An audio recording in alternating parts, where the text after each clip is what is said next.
Hello, and welcome to the third podcast of Security. Don't be a sheep, be a lion. Today, I'm going to be interviewing a special guest. This gentleman I've known for many, many years, probably at least 18 years, and he's a very interesting individual. We have worked together and partnered doing at least 30 water districts for security risk vulnerability assessments. And we've done various other corporations and companies doing security risk assessments and emergency response plans. So let me briefly introduce Mr. Rick Hahn, and then I'll, of course, ask him to expound on my introduction. But Rick did 32 years as an agent with the FBI, Federal Bureau of Investigation, where he handles some very interesting and important cases that have historical relevance to what's going on today. He's a counterterrorism expert, a friend, a colleague, and a professional. And I would like for everyone to be introduced to my good friend and partner, Rick Hahn. Good morning, Ron. How are you? I'm doing well. Good. Thank you for the wonderful introduction. Very flattering. As Ron said, I spent 32 years with the FBI. And early on in my career, I was in New York City when an organization called the FALN, Puerto Rican terrorist organization, started their campaign of bombing. And I was fortunate enough to be part of a new squad that was formed in 1974 that responded to the bombings of the FALN. And that pretty much set up the direction of my career. Over the years, I became a bomb technician and ultimately became one of the FBI laboratory explosive units examiners, which is a very elite unit and goes all over the world in response to attacks against U.S. interests. So, Ron, what would you like to talk about today? Well, I want you to interweave your experience with the FBI. You have some amazing experiences, and interweave the fact that you and I have worked together to do a lot of security risk vulnerability assessments and emergency response plans over the years that we've known each other.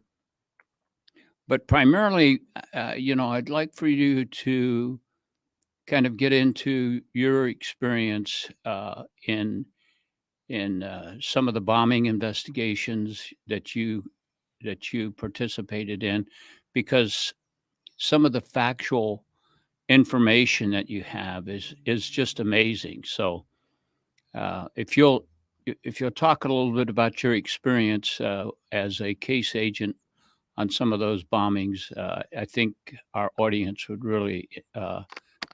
really enjoy hearing about those investigations. Okay, well, let me begin by talking about the FALN because that was, again, really where my career and my orientation towards bombings and terrorism began. I spent 3 years in New York working FALN bombing cases. And the FALN, by the way, it's Armed Forces of National Liberation, Puerto Rico. They were the most prolific terrorist group America has ever seen in terms of numbers. They did over 112 bombing and incendiary attacks. In my 3 years in New York, we were totally unable to solve these cases. And somebody at FBI headquarters wanted someone who knew the cases to go to Puerto Rico. And I raised my hand. I was fortunate enough to go through 5 months of language training, worked in Puerto Rico for 3 years while the FALN and the Macheteros in Puerto Rico continued their bombing campaigns and other attacks. Um, and then I got transferred back to Chicago, which is my hometown, in 1980. And they had just arrested 11 FALM members, one of whom decided to cooperate. And again, I was fortunate enough to interview him, and he told me this individual knew nothing about anyone that had not been arrested with him. And he knew nothing about any place that that the FBI had not already found and searched. But what he did know was how they were trained. And I took that information and working with local police and state police and the Secret Service, we located and penetrated with court orders a terrorist safe house. And it was the first terrorist safe house ever penetrated in the United States. And we actually have videos of them building firing circuits for bombs, cleaning weapons, and we stopped breakouts, we stopped bombings, we stopped armed robberies, and ultimately arrested, unfortunately, only 4 people. But the bottom line is it was a landmark case because it started an understanding of how the terrorists are trained and how we can counter that.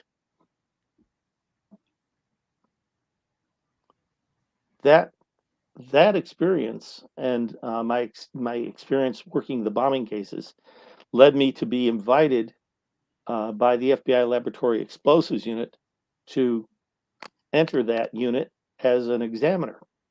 And so in 1987, that's exactly what I did. I eschewed normal promotions, and I went to the FBI laboratory, was trained as an explosives examiner, and that led to my international travels and my leadership in various landmark bombing cases. For example, in December 1988, a 747 airliner going from Heathrow in London to New York was bombed, and the aircraft came apart in seconds.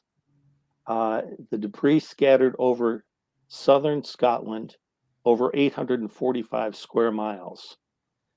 Now you can imagine this aircraft was going at 31,000 feet and moving at 500 miles an hour at the time. And it literally came apart in seconds. And we know that because a radar station in Scotland was watching, and it recorded all the radar sweeps. And every 15 seconds, it would make a 360-degree sweep. And in 15 seconds, they saw it go from 1 radar image to 4 radar images. So it came apart very rapidly, which must have just been absolutely terrifying for the people on board for those few seconds that they lived before the freezing air and debris and whatnot ended their lives. People literally rained down on the town of Lockerbie, Scotland. And the FBI, along with NTSB and National Transportation Safety Board and FAA, Federal Aviation Administration personnel responded. And I was fortunate enough to be assigned to train the Scots in looking for explosive damage to soft materials. And the reason for that is because early on, a colleague of mine in the explosives unit, Tom Thurman, had identified explosive damage on one of the cargo container skids. And so we knew within 4 days of the aircraft coming down that it had been a bombing because of the high explosive damage, which is something that, again, as an explosives expert, I was trained to look at. Tom Thurman was trained to recognize. He recognized it on the 23rd of December. On the 25th of December, he found the second half of that skid rail, and it turned the investigation from a possible accident into a criminal investigation. My role in that investigation, again, was training Scottish police to determine the difference between impact damage, fire damage, and explosive damage on soft materials like luggage and clothing and whatnot. And that allowed us to separate things that were damaged explosively from things that were damaged in other ways. And the things that were damaged explosively were sent to the laboratory, the British laboratory in London, where they're examined. Now, there are thousands and thousands of pieces that were collected in the fields. One of the first things identified as the FBI, my fellow technicians, worked through reconstruction of the cargo container was a piece of circuit board from a Toshiba radio. And ultimately, we determined that that Toshiba radio was used to contain the bomb itself. Also recovered pieces of plastic that were actually stuck to the clothing, because at the time that the explosion occurred, they were so close to the explosive that the heat melted the plastic and then fused it into clothing that was recovered. And that was determined to be a Samsonite suitcase. And it was kind of unusual because there are only less than 500 of them made, as it was a prototype. And then ultimately, again, in those pieces of clothing, a small fragment of circuit board, no bigger than your thumbnail, ended up solving the case. And the way that happened is because that particular unique piece of circuit board, first of all, clearly was hand laid out circuit as opposed to a computer aided design. And that piece of circuit board ended up being matched, again, by Tom Thurman, my colleague, to a circuit board that had been seized in the country of Togo by the CIA.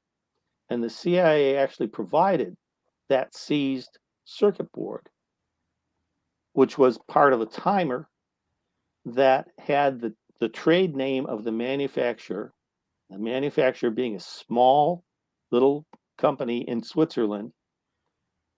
That company, owned by just two individuals, admitted that they had made that for the Libyan government.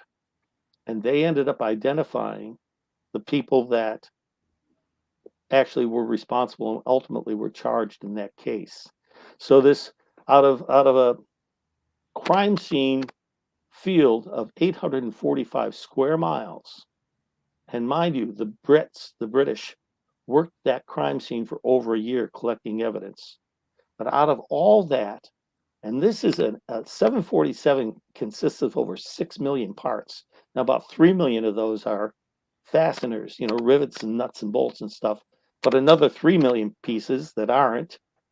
And then all the luggage of 259 people, all their luggage and any cargo that might have been on board gets spread over 845 square miles. And out of all of that, one small fragment, less than an inch square of plastic circuit board, ends up solving the case. And ultimately, Libya not only allowed for prosecution of two people, only one of which was convicted, by the way, but it was prosecuted in Scottish court. But in addition to that, they paid reparations to the families, which was an acknowledgement that they, in fact, their intelligence service had, in fact, bombed that aircraft. So that kind of thing, the attention to detail, the diligence that went into it, those are the sorts of things that I carry, and I know you carry, Ron, in our work in Talent. Secure strategies, for example, where we do vulnerability assessments, we pay attention to every little detail, leave no stone unturned. So go ahead, Ron. Well, that I've always when you first told me that about the Pan Am 103 bombing, I was totally amazed at the scope of how far the debris landed for 800 and some odd square miles. And to find a very small thumbnail uh, on a circuit board was, to me, maybe I'm being, you know, a little inquiring, but I just found it like an impossibility, and it's amazing. Uh, Rick, tell us a little bit about the 1993 World Trade Center bombing, because most folks associate the World Trade Center bombing as a 9/11 2001 event, but the actual first bombing occurred in 1993. And tell us a little bit about that. Okay. So, again, the FBI Laboratory Explosives Unit was asked to respond. The forensic leader was a guy by the name of Dave Williams, a colleague of mine in the unit.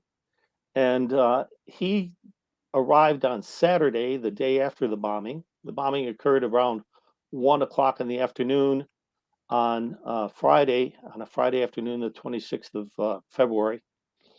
And the bomb was about 2,000 pounds of explosives, homemade explosives, in a van, and they parked the van on the B2 level of the World Trade Center Plaza. Now, for some sort of orientation here, the World Trade Center towers are only part of that complex. The complex itself is actually the full square block.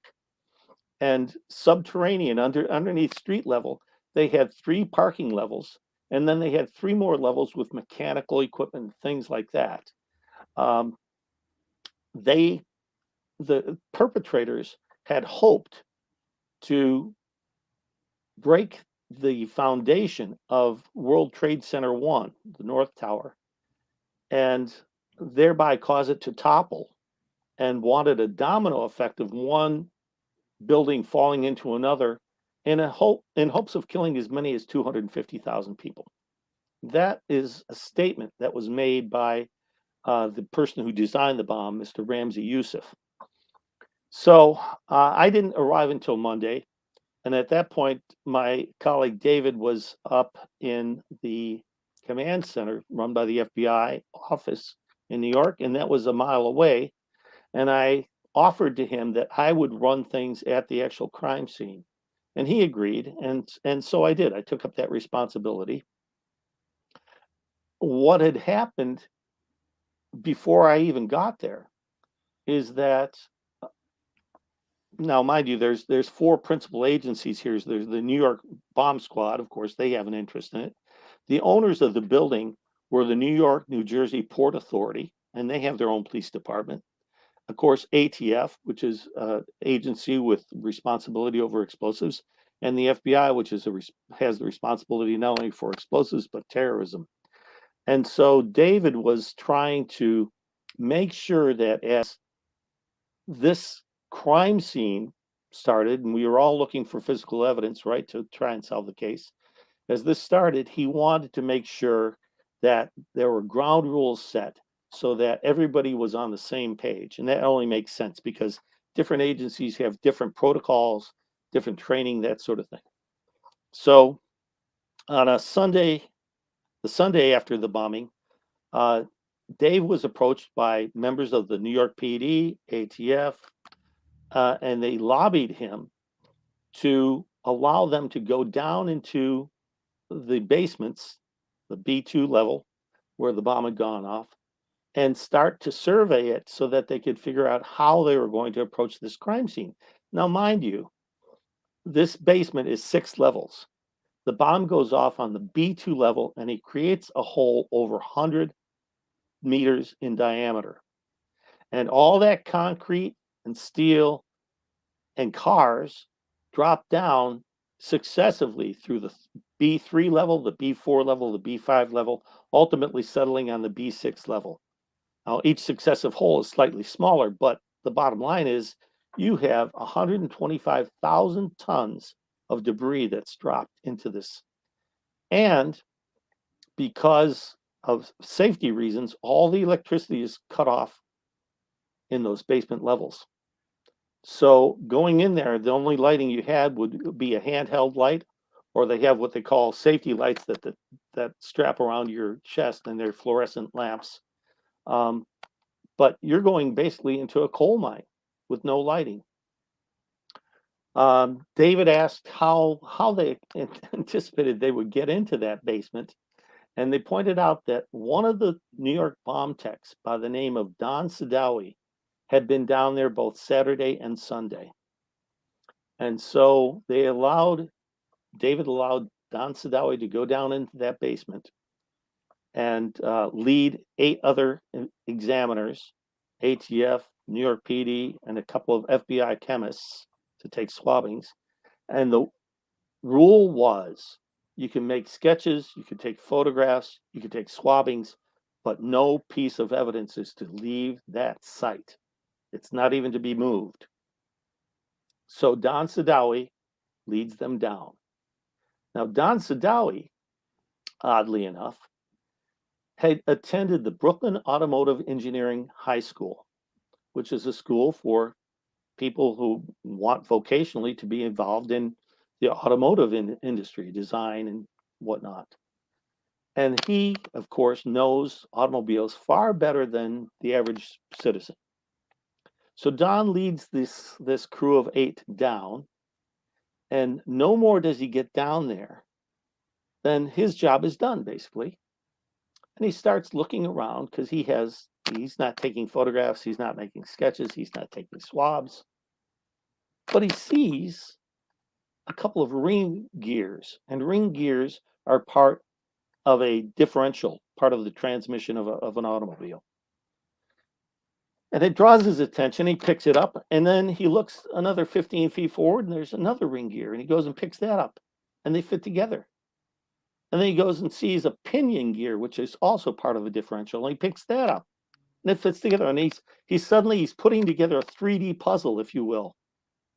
And he gets a little farther out from the edge of the crater, and he finds the differential casing, and he picks it up and puts it on top of these ring gears, and it fits. And when he looks at it, he realizes that it has high explosive damage. And he knows that the only way it could possibly have high explosive damage is if it were in probably less than 18 inches of the explosion itself. And he tells himself, this came from the vehicle that carried the bomb. And with that, and again, this is one of these cases of the right guy in the right place at the right time. With that, he turns and looks back towards the crater. And there's a slab of concrete, maybe 15 feet by 15 feet, hanging by rebar. And on it, he sees what he recognizes as automotive frame rail. And he knows that frame rail can have confidential vehicle identification numbers. So he independently bellies out on that slab of concrete, risking his own life, grabs hold of that piece, drags it back onto solid ground, runs his fingers through it, and he feels what he thinks is an identification number. And he says to the other 8 guys, we have to take this. And they're all like, no, no, no, no, we can't take it. We can't take it. He's like, wait, this is part of the automobile that carried the bomb. We have to take it.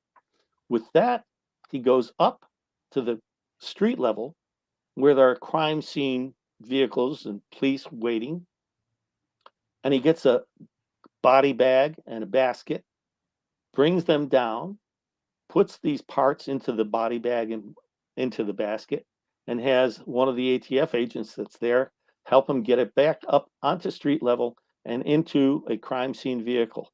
Now, mind you, the press is standing by through all this because the press knows, amongst other things, that at least one person that was known to be in the vicinity of the bomb is still missing. He was an employee of the World Trade Center. And so he tells the crime scene vehicle drivers and the other cops there, take this as if you're going to the morgue. because the press will think that we found the body of Wilfredo Mercado. But as soon as you're sure that the press is no longer following you, turn around, take this to the NYPD lab. And that's what they did. And the next morning at the NYPD lab, they found the confidential VIN, vehicle identification number, on that frame rail member.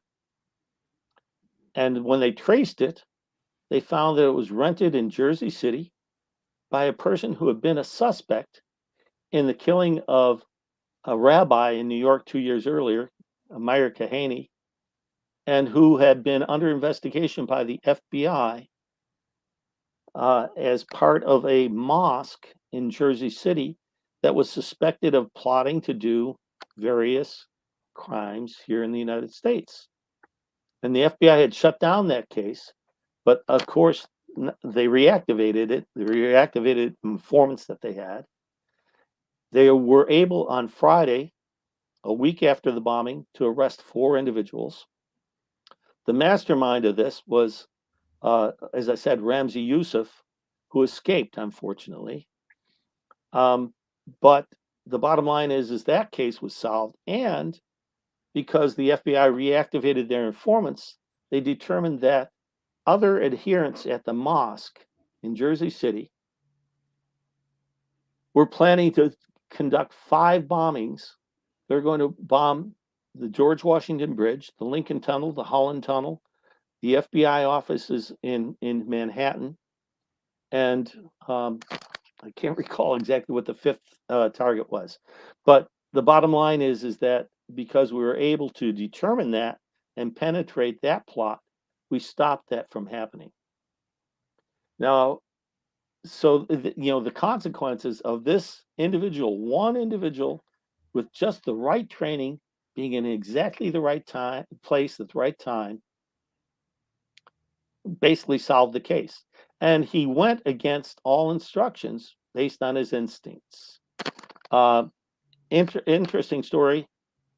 The unfortunate part is that Ramzi Youssef, whose uncle was Mohammed, I can't think of his last name. His uncle is the one who designed the plot to fly airliners into the World Trade Center. And actually, as they were transporting, Ramzi Youssef was captured in 1995 in Pakistan, and it was brought back to the United States to stand trial.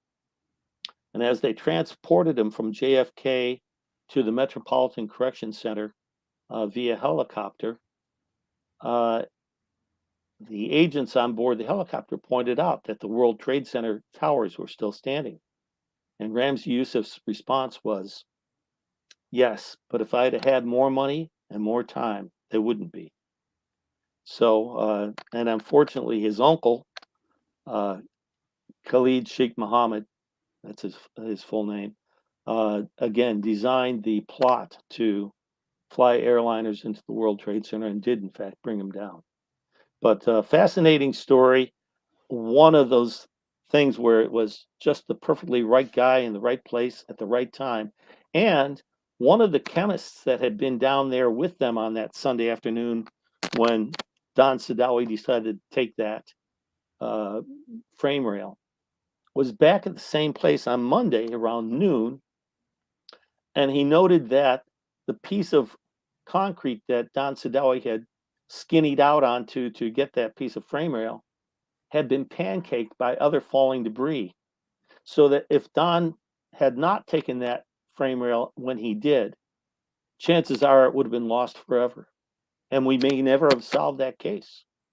So it's Thank putting the right guy in the right place at the right time. And that's something that Talon tries to do across the board in investigations, in protective details, and of course in doing vulnerability assessments and business continuity planning. Yeah, let me sort of talk a little bit about our experience with with security risk vulnerability assessments that Rick and I have done over the years. in 2003, based on the fact that when they arrested Khalid Sheikh Mohammed, he was a water engineer and he had plans on how to contaminate water. And so the federal government put together a bioterrorism response bill of 2003, providing about $150,000 per water district that served over 100,000 people, customers. We were hired with Boyle Engineering to conduct those security risk assessments. And one of the things that I noted when we started was this is only for a physical assessment. And I kept pressing for doing a cyber assessment because of the SCADA system, which was attached really to the internet, which was a major vulnerability that we saw. And we couldn't get any traction, but we finally got a traction by a water district in Central California to do the cyber part of the security risk vulnerability assessment. And we found a malicious application on the system that would have allowed somebody with an administrative authority to come back into the system, and they could have contaminated the water or shut down the pipes and then reinstalled the pipes, restarted the pipes and busted them, and destroyed distribution of water to well over 100,000 people. Out of this came the Talon concept of convergence, and that is you cannot have physical security without cyber security involved in a seamless methodology, and you can't have cybersecurity without physical security. Next week, we'll have Rick Hahn back, and we will discuss doing the physical security assessments, why you should do them, and how they're done. So thank you very much for listening and seeing our program today.